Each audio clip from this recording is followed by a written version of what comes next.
Hey everybody, welcome to Lowdown Night of Champ.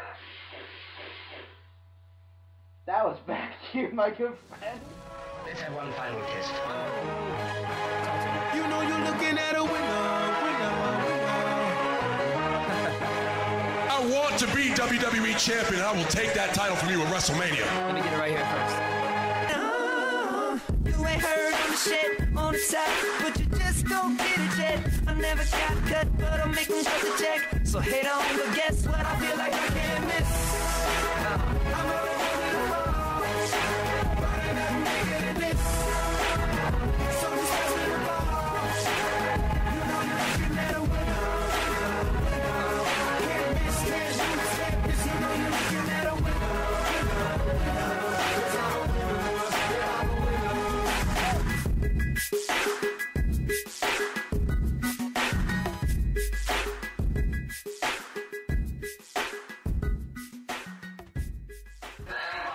Okay, would you like to try that intro again? Hey everybody, welcome to the Lowdown No Way Out Season 9 show. I'm Adam, and well, would you look at that? Somebody finally decided to show up to work today. Welcome. Welcome my co-host Aaron. Hello. Nice to have you as a guest on the show. Ow. Oh. Yeah, see, it hurts, you know, you're gone so long. And yeah, I gotta get it hurts to come back. I know. I'm not used to sharing the spotlight, so it's kind of hard for me right now. Could be worse. Actually, I can't think of anything worse, but... Well, it could be Brian. Ouch! Yeah, Ow. well, you know, it's a tough world, these videos making thing. You know what, let's just get on with the show. You want to go on to a show? Let's do it. No Way Out was this Sunday, and it was a good This past Sunday. Yeah, this past Sunday. And it was a good pay-per-view for a few people. Not bad in town overall, actually. I don't think any matches were thrown out, and we actually kept 6 matches, which so far for the years, I think the most. Probably. I'd have to do some fact checking. Thanks for bringing that up, Aaron. Because I think the past 2 pay-per-views have been 5 matches each. Yeah. And we actually had 6, thanks to a tuxedo match. Those aren't words you're going to say every day. Yeah. I don't think I want to say those. Yeah. That combination just... But anyways, let's get How about we do a different type of combination of, like, who got the most points at the pay-per-view? That type of stuff. Yeah, let's do that. Aaron, go ahead. You know what? Your idea, you start off. Alrighty, I certainly will. I lost my train of thought, too, for that. Wow. I gotta get back in the hosting duty here. But, this past pay-per-view, we had 35 points on the line, and we had some people get 35 points. I know, shocking, isn't it? You didn't give me a chance to say anything. Oh, my. I know, you were drinking water on the job. Oh, my goodness. That's because I've been doing all the work. True. But anyway, we did have 3 people get a picture-perfect pay-per-view, which were Brent, Evan, and Andrea. And, yes, you're giving a thumbs up when nobody will see it. But at least we know you gave it. So, but congratulations to the 3 of y'all, and some stats to go along with these. This is Andrea's first pay-per-view win. Probably sounds horrible on the mics. Probably does. But, I apologize. This is Evan's 4th pay-per-view win, and also 3rd time getting a picture perfect. That's pretty impressive so far. It is, especially for what, and, 2nd season? Yes, I think 2nd season. Go get those facts checked now. Oh, 3rd. I think it's his 3rd. 2 complete seasons and a third. I think you're right. I think that's right. That makes more sense. Yeah. And also, we do have Brent, who is 9th in overall pay-per-view wins with 7. And, of course, as we said, this was 100% pay-per-view, so congrats. And, I think we would have had more people get 100%, but we'll talk about that in a moment, why I think that was. Yeah. Unless you want to talk about it now. We'll talk about that in a moment, once we get to our championship contenders. But you always, as that famous song goes, you take the good with the bad. And there were a few people who missed the mark at No Way Out. It wasn't completely a disaster for them, but it could have definitely been better. Especially with the, 30 people getting 35 points. Ruben and Darlene both got only 15 points. And that really hurts Ruben after he missed the Over the Limit review last month. And it's interesting because I think Ruben really has, not taking anything from Darlene, I think she definitely, she finished, second in the tournament last year. But I think Ruben has great potential if it wasn't for missing the pay-per-views. Last season, he had even though he missed, I don't know, I want to say 4 or 5 pay-per-views, Aaron, maybe? Do you remember? I can't fully remember off my head, but I know he missed 2 early, which I think one of them he didn't miss. He just didn't get any matches right. But he was still, I think, only 10 or 14 behind the leader. And that's after missing, I think, 2 pay-per-views or getting one of them wrong completely. So he definitely has a good frame of mind for picking. I just think he's missed pay-per-views, and that's what's hurt his potential to be a champion. I think last year he would have been a strong championship contender. So this year, not only he's got to get that mojo back, but he's got to quit missing pay-per-views like he did at Over Limit. And I think with Darlene, it was just, it happens. Bad luck. You pick the wrong people at the wrong time. And as, Aaron, we're going to talk about this a little bit more in a second. But it went one way this time, which it hardly ever goes. And I think Darlene kind of was a victim of that. So that's Who's Not. That's our Who's Hot, Who's Not segment. We do that every lowdown to give you the lowdown. Alright, Aaron is not impressed, so... I am stunned. I am truly stunned by that. Because I still don't see the transition yet. And you're taking a bow for it. How about we let some other people take a bow as we talk about the leaderboard, shall we, for championship contenders? That sounds like a grand idea. Alright. Starting off, Brent did keep his lead and actually increased it by 4 points over Jacob and Evan, who are close behind. I am not using your wording there. Notes, people. We have notes.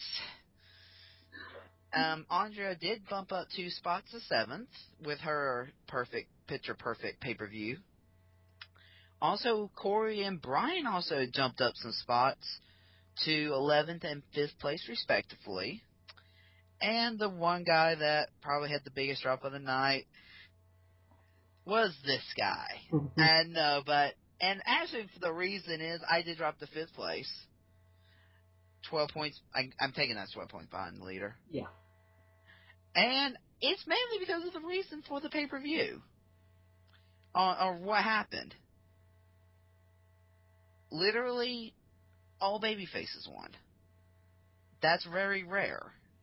And it didn't help that we also had another thing that happened with we talked about on the lowdown.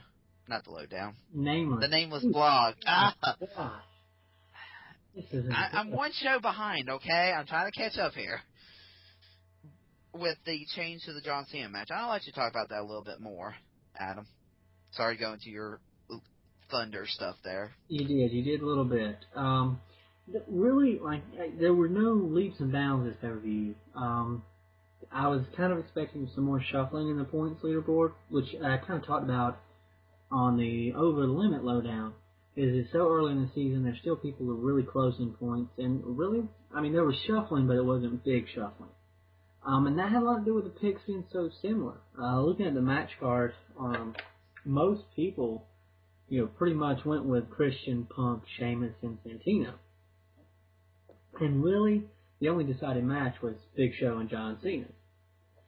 And the last minute addition to the John Cena Big Show match, being that if John Cena loses, he's fired, I think it's what really threw people kind of a curveball, and I know it did me, because at first I was sure who I was going to go with, and then they threw in that, and I'm like, well, maybe Big Show, maybe Cena. I probably went back and forth several times, and I don't know about you, Aaron, but I know I went back and forth several times. Well, my original pick was Cena, and I went with Big Show, and it cost me 7 points. Literally, I sat there and I made my picks. Less than an hour later, I was questioning who I picked because I kept bouncing back and forth. I almost had to call you, but then I figured it out. But yeah, and then literally my picks, when I first made my picks personally, I looked down at my card and I'm like, okay, and then I realized, wait a minute, I picked every babyface to win. That's not a normal tendency in WWE. And honestly, correct me if I'm wrong, there's probably more of a likelihood of every heel winning than babyface. Because a lot of times that heels winning helps progress the storyline. Yeah, because if the good guy wins every time, then there's nothing there, The bad guy can only chase for so much. Right, you kind of discredit the heel for what he is. Yeah. And then with the Cena stipulation, that kind of became one of the matches I, strongly considered changing when I first made my picks. And the other one, I just chose that one because I honestly did. I'm like, okay, that one's more logical, which was the Divas match. But yeah, the last minute change really threw a lot of people, I would imagine. Just because it's like, okay, literally the WWE is changing, technically, or at least that's how WWE puts it. There's no way out of a firing. Well. That was a quote from John Cena, literally, I think. Paraphrase if nothing else. But yeah. Yeah. And it seems to be kind of a trend this season with a lot of similar picks, and I don't think it helps because we only have so many matches of pay-per-view. Yeah. I mean, we're not down to 3, but 5 for every pay-per-view is a little low for averages. Yeah, but I think Money in the Bank may kind of break that up a little bit. Hopefully. Oh, Money in the Bank is like a Royal Rumble, except we get 2 Royal Rumble matches in some sense. Yeah, so I think that'll break it up a little bit, and hopefully, I don't, not necessarily want the field to separate, but I think it's good to get different people going with different picks. I mean, that's just better competition. If everybody goes to the same thing, there's no competition. And that's pretty much what happened at No Way Out. Everybody, it just kind of stayed. I mean, I think, obviously, me, you, and, everybody pretty much lost points to the leaders, at least 7, but mostly it was kind of around the same mark. I think 4th to 12th place was only separated by 10 points. So it wasn't a big gap. You can easily overcome that 10 points with, the big match. Money in the Bank is a huge opportunity for that. Yeah, and then there's several others that will come along. Because looking back at Money in the Bank history, I would say, I don't have all the stats right in front of me, I bet you less than 25% of the picks made at all the Money in the Bank combined were correct. Yeah, I think last year, if I remember correctly, I think Brent was the only guy to go with Kane, or maybe Daniel Bryan he went with. Hang on, if you keep talking, I can get the... Yeah, I keep talking because I remember getting Kane right. I was like one of 2 people. And everybody kept looking at me like, how on earth? I just saw Kane. it wasn't even like a good sure pick. I was like, yes, they won. You know, Daniel Bryan's yes. You know, before it was cool. Let's see, yeah. But yeah, just I'm even talking about like Money in the Banks at WrestleManias. You remember those back in the day? Yeah. So long ago, right? But Long yeah, time. like even those, I don't remember really we ever got really high stats in those. Yeah. So I mean, so when you win it, you're probably going to be one of maybe 3 or 4 people that gets it. As I remember, Bird Del Rio, I think 3 people maybe picked them, but that's still very low amount. Actually, it was 6 people, but good job. 6 people, but Yeah. but even then, but when you average it all out, there's not that many people But that gets Money in the Bank. Brand was actually the only person to go with Daniel Bryan and Money in the Bank. It was the year before. He was last year. There's Daniel Bryan and Del Rio who won the Money in the Bank, and then the year before that Was Kane and The Miz. The Miz? Yeah, I'm about to say The Miz. Yeah, no one went with The Miz, and only you and Mike went with Kane. And then WrestleMania, Jack Swagger won, and no one went with him. Right. You. This is the trend that's with WrestleMania. It's a hard match to pick. I mean, even harder than the Royal Rumble, I would say, in some ways, and that's not easy to say. And Money in the Bank for WrestleMania 24, 2 people go with CM Punk. So, it's Probably less than 25% overall, yeah. And I bet you the Royal Rumble had more success than Money in the Bank in general. probably, yeah. And that's not... And there's 30 people in that match. So Money in the Bank is... Huh? One of them had 40. One year had 40, yeah. Well, they added all the jobbers to that one, what you want. But, yeah, I mean, that just kind of shows what Money in the Bank can do. So, I mean, these 12 points separating could really, next pay-per-view, I think this is where you'll see the changes, the jumps. And then you probably won't really see another major jump period until Night of Champions. Yeah. That's probably true. On average. But, you know, that's a long way off. But I mean, shoot. In the sound-off, we haven't even got to, at that point, the tournament yet, you know? Exactly. The tournament will throw some things in there, too, which, good segue, Aaron. I'm proud of you. Just to keep in mind, now he's doing a celebratory dance. Y'all are glad I took the video off of this thing. The seating, just keep in mind, something to keep in mind, after Money in the Bank, we will begin seating for the 4th annual Keaton Invitational Tournament, which, as most of you guys should know, does give extra bonus points for advancing to the next round. And there's 4 rounds, total of 14 points, and actually going to give you a little tidbit that no one else knows right now. There will be a video coming out with the next newsletter, which I'll get to that in a second, that will explain the Keaton Invitational Tournament from round 1, actually seeding to round 4. A lot of people asked for it last year, and so we have a video ready, and it will be out to explain the tournament rules and just how it works better than we have in the past. So yeah, there will be seeding for Money in the Bank for the tournament after Money in the Bank. The tournament will begin at SummerSlam, the pay-per-view after. Also, we'll sound off segment here, newsletter. We did a newsletter for the month of June. Hopefully you got it and saw some tidbits in there. We hope to do the newsletter about monthly. It may not be every month, only when there's something important, to kind of let you know when we're doing a pay-per-view viewing, which we hope to do them free from now on. We also hope to do it to inform you of 10-count events that we're going to do. And plus, we have the 10-year anniversary of 10 Count coming up next season. So we're going to hope to do some big things next season. it's kind of a big deal. Also, the 5th annual QDM Invitational Tournament next year. We want to make that a big deal as well. And the newsletter kind of keep you up to date on stuff like that, and rules changes, and, if we have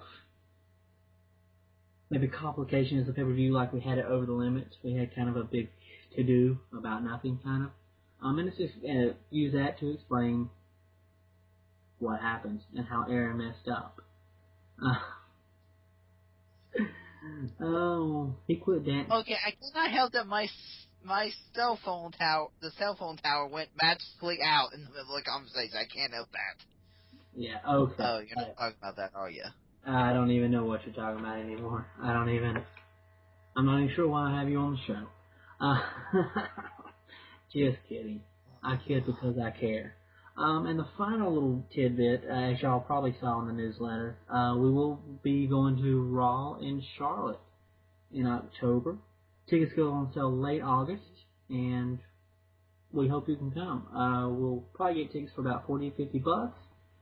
And just look for more information in the next newsletter, and I'm sure you'll be hearing a lot about it from us over the next month or so. And that's really about it for the lowdown. Good show, good event for Brent, Andrea, and Evan. Well, anytime you get 100% of pay-per-view is a good event for yourself, Exactly. And not so bad event for... We got somebody's first pay-per-view win out of it. Yeah.